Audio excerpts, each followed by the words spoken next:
17 मई 1498 ईस्वी को वर्तमान केरल राज्य के कालीकट तक पर समुद्र के रास्ते कुछ नाविकों ने कदम रखा, जिसके बाद मानो हमारे देश भारत की किस्मत ही बदल गई और इसकी कहानी कुछ अलग तरीके से ही लिखी जाने लगी।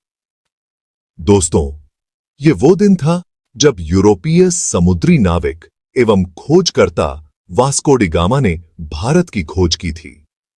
अब बहुत से लोग सोच रहे होंगे कि भारत का इतिहास तो हजारों साल पुराना है। सदियों से यहां पर जनपद, मौर्य साम्राज्य, गुप्ता साम्राज्य और दिल्ली सल्तनत के आदि राजाओं ने यहां पर राज किया था। तो फिर कोई कैसे भारत की खोज 1498 ईस्वी में कर सकता है? तो दोस्तों, आपको बता दें कि भारत में सदियों से जितने भी आक्रमणकारी जैसे सिकंदर, मंगोल आदि आते थे, तो वो हमेशा भारत को पश्चिम एशिया से जोड़ने वाले प्रसिद्ध रास्ते खैबर दर्रा से होकर आते थे।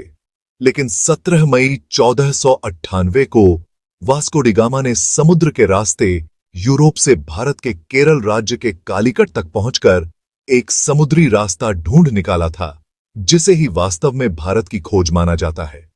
दोस्तों, आपको बता दें कि उस समय भारत अपनी कृषि उत्पादों के लिए बहुत ही ज्यादा प्रसिद्ध हुआ करता था। विशेषकर मसाले जैसे कि काली मिर्च, इलायची, दालचीनी आदि के लिए बहुत प्रसिद्ध था। इस कारण उस समय भारत के साथ व्यापार करने के लिए यूरोप तथा अन्य देशों के बीच होड़ लगी रहती थी। लेकिन उस वक्त एशिया के प्रमुख देश जैसे भारत, चीन, म्यांमार आदि के साथ व्यापार केवल स्थल मार्ग से ही होता था, जिसे सिर्फ मुस्लिम शासन एवं व्यापारी ही इस्तेमाल किया करते थे। और मुस्लिम शासन उस मार्ग से यूरोपियन को व्यापार नहीं करने देते थे। लेकिन जब यूरोपीय लोग भारत में आने के बारे में और यहां की दौलत के बारे में सुनते थे, तो वे भारत पहुंचने के लिए और भी उत्सुक हो जाते थे। इसलिए व्यापार मार्ग की समस्या को खत्म करने के लिए कई यूरोपीय देशों ने यूरोप और भारत के मध्य एक समुद्री मार्ग खोजने का प्रयास शुरू कर दिया। मगर कई सालों के प्रयासों के बाद भी कोई सफल नहीं हो सका, क्योंकि उस समय यूरोप में समुद्र को लेकर तरह तरह की अफवाहें उड़ती रहती थीं। जैसे कि कई लोगों का मानना था कि अगर समुद्र में नाव को बहुत दूर तक ले गए तो नाव समुद्र के अंतिम छोर पर जाकर गिर जाएगी। इसलिए कुछ नाविक समुद्र में बहुत लंबा सफर नहीं करते थे। लेकिन फिर 1460 के दशक में पुर्तगाल के साइनस शहर में जन्मे वास्को डी गामा ने भारत का समुद्री मार्ग ढूंढकर यूरोप के सामने व्यापार का एक नया दौर शुरू कर दिया और हमेशा के लिए इतिहास के पन्नों में अपना नाम दर्ज कर लिया। कैसे शुरू हुआ था भारत को खोजने का सफर? दोस्तों, वास्को डी गामा का जन्म 1460 के दशक के आसपास ही पुर्तगाल के साइनस में हुआ था। उनके पिता एस्टीवा भी एक अच्छे नाविक एवं समुद्री खोजकर्ता थे। वास्को डी गामा का सारा बचपन अपने पिता के साथ एक नाविक और यात्रा के माहौल में बीता था। फिर सन 1480 में वास्को डी गामा ने अपने पिता का अनुसरण करते हुए पुर्तगाली नौसेना में शामिल हो गए। यहीं पर उन्होंने नौचालन का एक उन्नत तरीका और लंबी समुद्री यात्रा करना सीखा। फिर उस समय पुर्तगाल के राजा हेनरी, जिन्हें हेनरी द नेविगेटर के नाम से भी जाना जाता था, बासानी थी। उन्होंने उत्तर और पश्चिम अफ्रीका में कई सफल समुद्री यात्राओं तथा खोजों को आर्थिक मदद एवं संरक्षण प्रदान किया था, जिसके कारण बहुत से नाविक नए नए द्वीपों को खोजने की कोशिश किया करते थे। इसी के चलते 1487 में पुर्तगाल के ही एक प्रसिद्ध खोजकर्ता बार्टोलोम्यू डियाज ने अफ्रीका के दक्षिणी छोर तक यात्रा करके यह पता लगा लिया था कि हिंद महासागर और अटलांटिक महासागर एक दूसरे से जुड़े हुए हैं, जिसके बाद डी गामा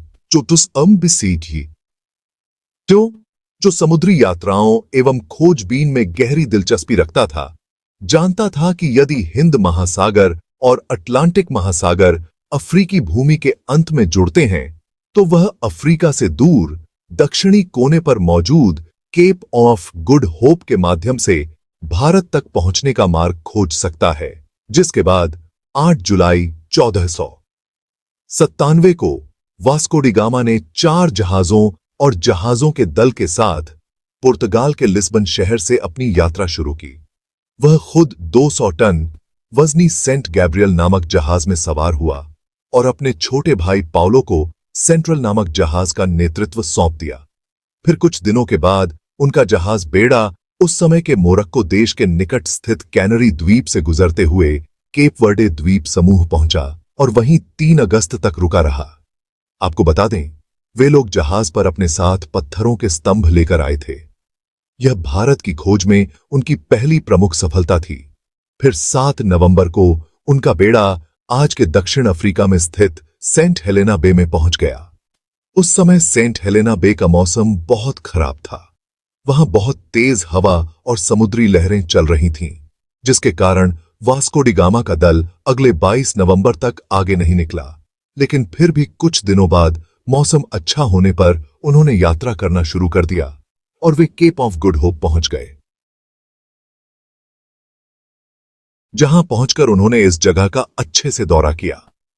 दोस्तों, आपको बता दें, जब Vasco da Gama Cape of Good Hope नामक स्थान पर पहुंचे तो तभी उन्होंने महसूस किया कि उनका भारत तक मार्ग खोजने का सपना हकीकत में तब्दील हो सकता है। और फिर मार्ग को चिन्हित करने के लिए पहले की भांति वहां एक पत्थर का स्तंभ स्थापित किया और फिर आगे की यात्रा की तैयारी करने लगे। केप ऑफ गुड होप के आगे की यात्रा उन्होंने 8 दिसंबर को शुरू की थी। वे दक्षिण अफ्रीका के नटाल तक पर पहुंच गए।